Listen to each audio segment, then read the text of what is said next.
Selamat datang di channel Y Chen Ping Mania. Terima kasih pada Tuan Rahim Awang dan Tuan Moh Ridwan yang sudah berlangganan di channel Y Chen Ping Mania. Semoga dilancarkan rezekinya dan diberikan umur panjang yang penuh keberkahan. Terima kasih kepada semuanya yang sudah like dan subscribe. Semoga selalu diberikan kesehatan dan kesuksesan. Penguasa Istana Naga Langit bab 5209 sampai bab 5211. Sepertinya kita harus menjelajahi sisanya sendiri.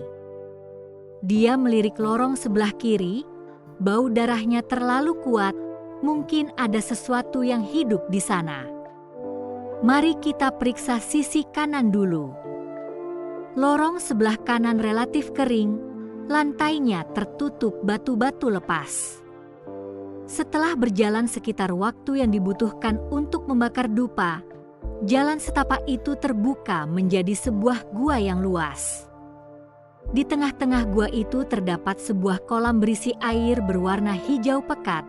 Permukaannya diselimuti kabut putih, memancarkan aroma harum yang samar dan menyenangkan. Ini. Humazi mencondongkan tubuh ke arah kolam, hendak menyentuhnya ketika Chen Ping menariknya kembali. Jangan sentuh. Air ini berbahaya. Chen Ping menunjuk kabut yang mengambang. Kelihatannya harum, tapi sangat beracun. Menghirupnya akan membuat energi iblis menggerogoti meridianmu. Dia mengeluarkan botol porselen dari tasnya, menghancurkan pil, dan menaburkan bubuknya ke dalam kolam. Saat bubuk itu mengenai air, ia berdesis. Permukaannya yang berwarna hijau pekat bergelembung, dan kabut putih menghilang dengan cepat, seperti salju di bawah api yang berkobar. Seperti yang diduga, itu beracun. Chen Ping menarik tangannya. Kolam ini sepertinya penghalang untuk sesuatu. Ayo kita lewati. Mereka dengan hati-hati menyusuri tepi kolam. Dinding gua dihiasi lebih banyak kristal hantu. Cahayanya bertambah terang, samar-samar memperlihatkan platform batu di tepi seberang. Sesuatu tampaknya diletakkan di atasnya. Tiba-tiba, gelombang besar melonjak ke dalam kolam, dan tentakel hitam, setebal ember, melesat keluar, mencambuk ke arah punggung Humazi.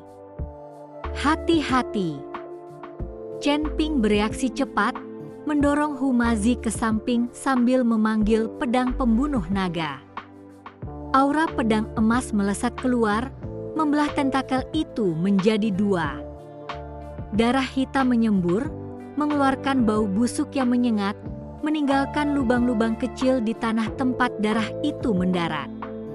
Teriakan melengking bergema dari kolam saat tentakel hitam yang tak terhitung jumlahnya muncul dari air, menggeliat seperti ular piton raksasa, menyerang keduanya dengan ganas.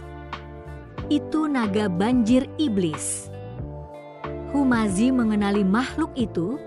Naskah kuno mengatakan bahwa jurang iblis pemakaman memiliki binatang penjaga yang memakan air beracun. Aku tidak menyangka makhluk itu bersembunyi di kolam ini. Mata Chen Ping menyipit, pedang pembunuh abadinya berubah menjadi seberkas cahaya, menebas tentakel yang mendekat. Namun tentakel itu tampak tak berujung, beregenerasi segera setelah satu terpotong. Kecepatannya meningkat, memaksa keduanya mundur. Ini tidak akan berhasil, kita harus menemukan tubuh utamanya. Chen Ping berteriak, melepaskan energi spiritualnya tanpa hambatan. Perisai emasnya mengembang, menangkis semua tentakel yang menyerang. Tuan Hu, coba liontin giokmu. Humazi mengangkat liontin itu ke atas kepala. Cahaya putihnya memancar seperti matahari kecil, menerangi seluruh gua. Makhluk di kolam itu tampaknya takut terhadap cahaya ini. Aumannya berubah menyakitkan, serangan tentakelnya melambat. Berhasil.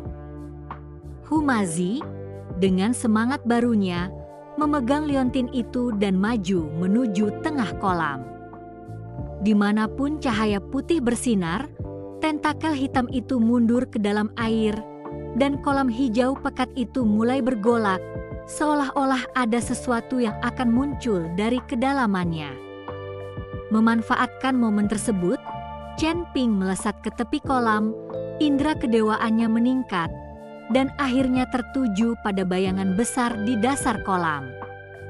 Itu adalah seekor naga banjir berwarna hitam, panjangnya puluhan zhang, dengan tanduk melengkung di kepalanya dan mata seperti dua lentera berwarna merah darah, menatap tajam ke arah dua orang di tepi pantai. Binatang kotor, kau sedang mencari kematian. Chen Ping mendengus dingin, pedang pembunuh naga miliknya membentuk lengkungan emas di udara, menebas ke arah kolam dengan kekuatannya mengguncang dunia. Aura pedang menghantam air, menimbulkan gelombang besar, membelah kolam bagai kain robek, memperlihatkan tubuh naga banjir yang besar dan bersisik. Naga itu meraung dengan dahsyat, rahangnya yang besar terbuka untuk menyemburkan aliran racun hitam, menyerbu ke arah Chen Ping. Terima kasih masih menyimak channel Y, Chen Ping Mania. Chen Ping mengetuk-metukkan jari kakinya pelan, sosoknya menghindari racun bak hantu, sementara tangan kirinya membentuk segel. Teknik pemadatan jantung mengalir deras di dalam dirinya, dan sinar keemasan samar melesat dari telapak tangannya, menghantam kepala naga banjir iblis itu dengan tepat. Mengaung. Naga banjir iblis itu mengeluarkan teriakannya melengking. Tubuhnya yang besar meronta-ronta liar di dalam kolam, memercikkan air yang membasahi seluruh gua. Humazi memanfaatkan momen itu, memaksimalkan kilau liontin giok itu. Cahaya putih itu menembus mata naga banjir bagaikan pedang tajam. Dalam kesakitan, naga banjir itu menutup matanya, tubuhnya yang besar kehilangan keseimbangan dan jatuh ke arah pantai. Sekaranglah waktunya. Kilatan melintas di mata Chen Ping. Pedang pembunuh abadi berubah menjadi seberkas cahaya, menembus titik vital naga banjir sepanjang 7 inci dalam sekejap. Darah hitam menyembur seperti air mancur, dan tubuh naga banjir itu bergerak-gerak di tanah beberapa kali sebelum akhirnya terdiam.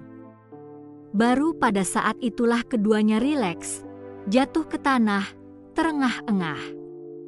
Kekuatan naga banjir iblis ini sebanding dengan seorang kultivator bumi abadi tingkat 3. Humazi menatap mayat itu dengan rasa takut yang masih tersisa. Kita baru saja di awal jurang pemakaman iblis, dan sudah menghadapi binatang penjaga sekuat itu. Kemungkinan akan semakin berbahaya ke depannya. Chen Ping berdiri, berjalan ke tubuh naga banjir, dan mengulurkan tangannya untuk mencari kepalanya, mengambil inti bagian dalam yang berwarna hitam. Intinya memancarkan energi iblis yang padat, namun kekuatan di dalamnya luar biasa murni. Inti bagian dalam ini mungkin berguna.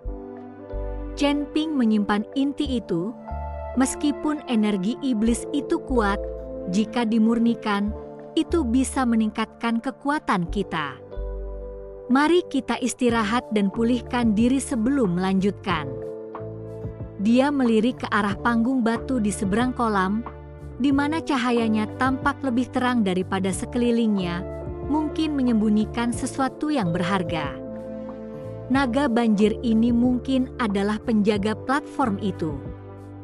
Setelah kematian naga banjir, kolam di dalam gua perlahan-lahan menjadi tenang. Air yang tadinya hijau tua kini berkilauan dengan semburat hitam samar, memancarkan bau busuk yang semakin kuat. Chen Ping duduk bersila di tepi kolam, bermeditasi dan mengalirkan teknik kondensasi jantung untuk menyerap energi iblis di sekitarnya, memulihkan kekuatan spiritualnya yang terkuras. Sementara itu, Humazi dengan penasaran mendekati platform batu di seberang air. Peron itu tertutup debu tebal dengan sebuah kotak perunggu di atasnya. Permukaan kotak itu dipenuhi rune yang rumit, identik dengan rune pada liontin giok Humazi, tetapi jauh lebih rumit. Tepat saat ia meraihnya, Chen Ping berteriak, "Jangan sentuh. Kotak ini ada batasnya." Chen Ping mendekat, mengamati rune di kotak perunggu itu dengan saksama. Alisnya berkerut. Ini adalah susunan rune penyegel klan Hu. Sepertinya kotak ini memang terhubung dengan klanmu. Ditinggalkan oleh klanku? Humazi terkejut sekaligus gembira. Apa yang ada di dalamnya? Sulit untuk dikatakan. Chen Ping mengumpulkan seutas energi spiritual di ujung jarinya dengan lembut menyentuh rune kotak itu. Arai ini terlihat sederhana, tetapi menyembunyikan kerumitan yang mendalam. Membukanya secara paksa bisa memicu serangan balik. Pernahkah kau melihat arai seperti ini sebelumnya? Humazi berjongkok, meletakkan liontin gioknya di samping kotak. Cahaya putih liontin itu beresonansi dengan rune-rune kotak dan mulai berputar perlahan. Rune-rune ini, aku pernah melihatnya di ilustrasi teks kuno klanku. Sepertinya itu adalah arai verifikasi garis keturunan yang hanya bisa dibuka dengan darah klan Hu. Mengikuti metode yang dijelaskan dalam teks-teks kuno, ia meneteskan darah dari ujung jarinya ke liontin giok. Liontin itu langsung memancarkan cahaya menyilaukan, menyatu dengan kotak perunggu. Rune-rune pada kotak itu tampak hidup, mengalir mengikuti jejak cahaya. Dengan bunyi klik pelan, kotak itu perlahan terbuka. Di dalamnya tidak ada emas atau permata, hanya kulit binatang yang menguning dan sebuah tanda hitam. Kulit itu memiliki beberapa baris teks kuno yang ditulis dengan tinta merah tua, sementara tokennya diukir dengan karakter Hu. Tepinya dihiasi dengan kristal-kristal kecil yang memancarkan fluktuasi spiritual samar. Terima kasih masih menyimak channel Ye Chen Ping Mania. Ini adalah token pemimpin klan Huku. Humazi mengambil token itu, gemetar karena kegirangan. Konon hanya ketua klan yang bisa memilikinya. Aku tak menyangka akan menemukannya di sini. Chen Ping mengambil kulit binatang itu dan membukanya. Tulisan di atasnya tidak jelas dan sulit dipahami. Tetapi untungnya, dia telah mempelajari tulisan kuno dan dapat memahami maknanya secara garis besar. Kulit kayu ini mencatat asal-muasal Burial Demon Abyss, dulunya merupakan medan pertempuran zaman dahulu kala, tempat umat manusia berperang melawan umat iblis. Banyak sekali prajurit kuat yang gugur di sini. Kemudian, seorang ahli jimat yang kuat membentuk susunan besar, menyegel iblis-iblis yang jatuh di dasar jurang, maka dinamakan Jurang Iblis Pemakaman. Sang ahli jimat yang memasang susunan itu tidak lain adalah leluhur klan Hu. Nenek moyangmu sebenarnya adalah seorang ahli jimat kuno. Chen Ping menatap Humazi dengan sedikit kejutan di matanya. Kulit itu mengatakan bahwa untuk menyegel iblis di dasar jurang, dia menghabiskan energi hidupnya dan sebelum kematiannya, dia menyembunyikan sebagian warisan jimatnya jauh di dalam Burial Demon Abyss, berharap keturunannya akan mewarisi tekadnya dan menjaga Gunung Jiupan. Chen Ping kini mengerti mengapa keterampilan jimat Humazi begitu mengesankan. Ternyata klannya memiliki warisan seperti itu. Humazi menatap tulisan di kulit itu, matanya merah karena emosi. Jadi klan Huku bukan keluarga biasa. Leluhur kami telah mencapai prestasi yang luar biasa, tapi mengapa kami akhirnya musnah? Chen Ping meneruskan membaca. Separuh terakhir buku itu mengungkap rahasia yang mengejutkan. Segel Burial Demon Abyss tidaklah abadi, ia melemah setiap 1000 tahun, dan tugas klan Hu adalah memasuki jurang tersebut selama masa-masa ini untuk memperkuat susunan jimat. Namun 2800 tahun yang lalu, segel itu tiba-tiba rusak dan para setan di dasar hampir terbebas. Klan Hu mengerahkan segenap kekuatan mereka untuk menekannya, namun hal ini justru melemahkan mereka dan mereka diserang oleh kekuatan tak dikenal. Sepertinya kehancuran klanmu mungkin ada hubungannya dengan segel Burial Demon Abyss. Chen Ping meletakkan kulitnya.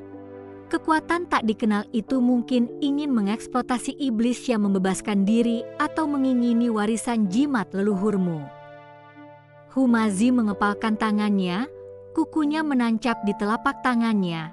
Tidak peduli siapa orangnya, aku akan mencari tahu. Dia dengan hati-hati menyimpan token pemimpin klan dan kulitnya, seolah-olah menyimpan harapan seluruh klan. Chen Ping mengalihkan pandangannya ke kedalaman gua, di mana terdapat gerbang batu sempit, diukir dengan susunan jimat yang sama seperti kotak perunggu. Sepertinya ini pintu masuk yang sebenarnya, ayo pergi. Dengan token pemimpin klan, susunan jimat di gerbang batu dinonaktifkan, dan keduanya memasuki area berikutnya dengan lancar. Itu adalah koridor panjang, dengan dinding batu di kedua sisinya ditutupi dengan pola jimat, tidak seperti yang pernah terlihat sebelumnya. Pola ini memancarkan cahaya keemasan redup, yang jelas ditinggalkan oleh seorang ahli jimat manusia.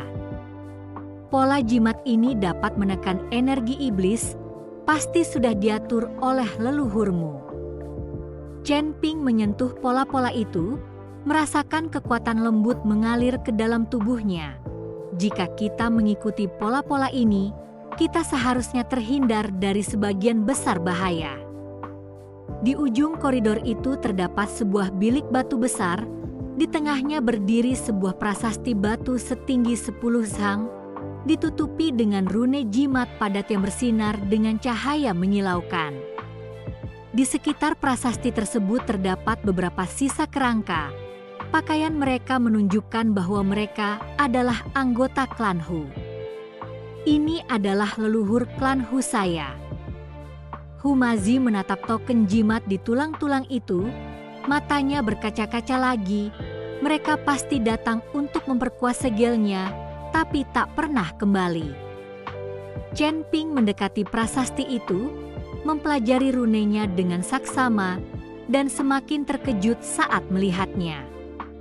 Susunan rune ini sangat rumit, mengandung kebenaran mendalam tentang alam semesta, jauh melampaui pemahamannya tentang seni jimat. Dia mencoba menyelidiki rune dengan indera keilahiannya, dan aliran besar informasi membanjiri pikirannya, penuh dengan wawasan dan teknik tentang jalur jimat. Bersambung.